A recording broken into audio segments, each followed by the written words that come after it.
Hello fellow humans, and I want to talk about Scrooge McDuck's favorite topic, money.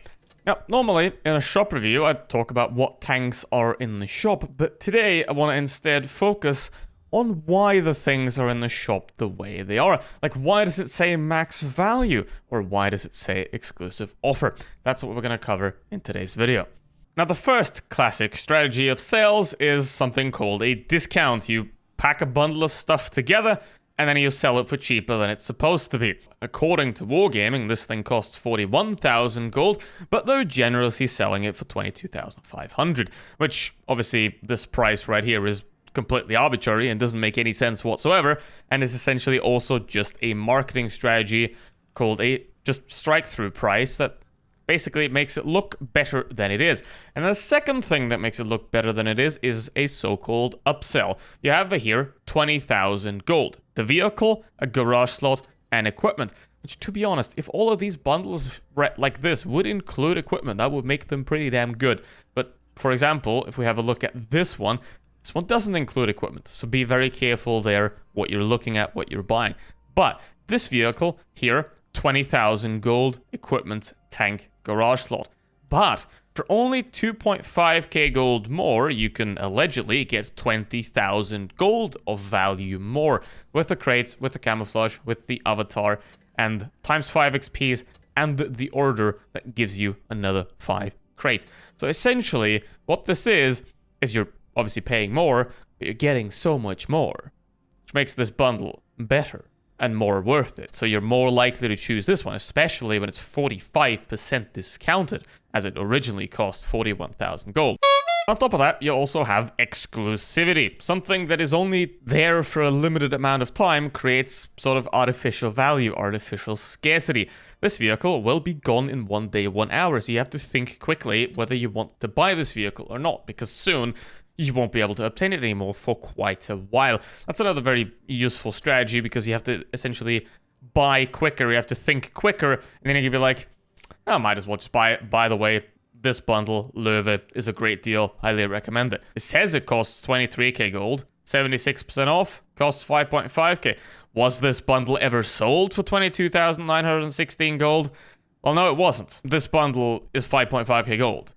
Now, the individual items in them might as well add up to 23,000 gold, but this bundle was never sold for that price, so the bundle price has always been 5.5k gold. So you can't claim it's discounted from 23k when it never cost 23k. So imagine this, you buy a car, the car is worth 40,000. Now, if you were to buy all the replacement parts for that exact same car, you'd probably end up at somewhere like 60, 80k, because obviously all the replacement parts are marked up. So can the seller just claim, oh, this car is discounted from 80,000 gold to 40,000 gold because all the individual parts cost 80k, but the thing together costs 40? Well, no. It costs 40 as a unit. That's what it costs. Now, a special note goes out to things like camouflages and avatars, because they don't do anything besides look pretty. So whether you, let's say, buy a camouflage for 5,500 gold, or whether you scroll down here and spend 115,000 credits on a camouflage that does the exact same thing, well, that's obviously your decision. So where does that value come from? Well, it doesn't come from the actual camouflage, because it does the same thing, just looks different. So essentially, the value comes from you thinking it has value. Basically, if you think that the Sidewinder camouflage to you is worth 5,500 gold, might as well the same as the Löwe with 30 days of premium and all those kind of things, right? This does nothing. It's a cosmetic.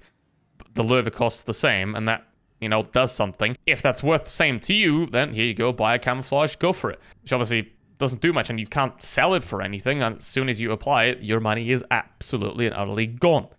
So you have to get quite a lot of enjoyment out of simply the look of the vehicle to get that money back, which is obviously very effective for wargaming, because, who thinks when they're buying something? I don't. Now, another thing I want to briefly touch on is exclusivity of items. We already had it in the shop with, well, the time limit, but we also have the entry limit to exclusivity. Like, for example, the i6 Fearless is right now here in the tournament point shop for 20,000 points that you can get in tournaments or raiding battles.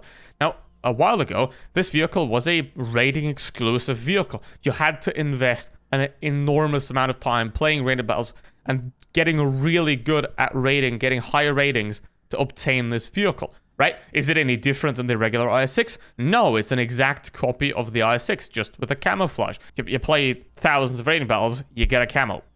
If that's worth it to you, sure. Now, it's being sold here in the shop. Instead of having to grind thousands and thousands of hours, probably, to play raiding battles to get it, you can now play a couple of tournaments and you can buy it there. And if you saved up your tournament points, you can just get it right now. Now, there are also other means of exclusivity, like, for example, camouflages, like the recent 215B Octopus camouflage that's being re-released. Now, the prime example of that, and why nobody should expect anything different, is the E25. Let's have a quick look at this clip. The E25 number 1 is a special modification of the famed German tank, made especially for the anniversary of World of Tanks Blitz. Now, it says especially made for the anniversary, right? But that doesn't mean that they're not going to release it again because, I mean, they sold it quite a couple of times. And that's true for pretty much every single item like this. So to be surprised with spending hundreds and hundreds of hours to get something earlier and then some other guy can just get it easily the second time, it's no surprise there. It's how it works. If something is rare, people want it. If something is rare and hard to get, not a lot of people would get it, however. But if you do both, if you first make it rare and hard to get, then a few people will get it, and they will be very happy about it, and they will, brag to all their friends, hey, look at me, I wasted 700 hours to get a camouflage. And then, a couple of months or years later, you make it easy to obtain. So all of those people that want to have it, but couldn't get it, they can now get it. And you drive engagement twice. Because the first time, you have people wanting to get it, that are able to get it. And then the second time, you have people that weren't able to get it the first time, getting it the second time. And then you have more people having access to it.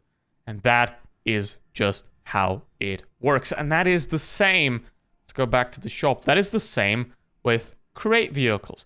What we essentially have here is we have 180 euros to obtain each vehicle. How do I get to that price? Well, an individual crate most of the time costs 6 euros. For the Shah, you need 30 charms to get the tank guaranteed, which means that is 180 euros. 30 times 6, 180 euros. You need 180 euros to guarantee obtaining the vehicle. Now, not a lot of people can afford that because, I mean, it's a mobile tank game. There's a lot you can do with 180 euros. So most people aren't going to do that. Now, we do that, and now we have the whales, right? The players that spend hundreds and thousands of euros on the game, and I was one of them, trust me. You get them, but now everyone else, all the regular people that, don't want to spend hundreds of euros and maybe spend 20, 30 euros a month, which is already quite a bit, they can't get it. You don't want to leave them out of it. So basically, what you do is you create artificial scarcity by making it extremely hard to obtain, like this, and now people want the Shah. People can't afford the Shah. People still want the Shah. So what happens is a year later or something like that, you, let's say, bring the Shah back in the shop for 10k gold. Now you have both. You've both, at the beginning, sold it for an extremely high entry price, gave the arbitrary value of I have it earlier to the people that can afford it, that spend hundreds and hundreds of euros, and you also sell it to the masses. So to sum it up, once again, ignore all the max value and discounts, only look at the face value of the bundles. Be aware that camouflages don't actually hold any value besides the value that you think they have, and crates are designed to make you spend more money or more time to get them than what they're worth.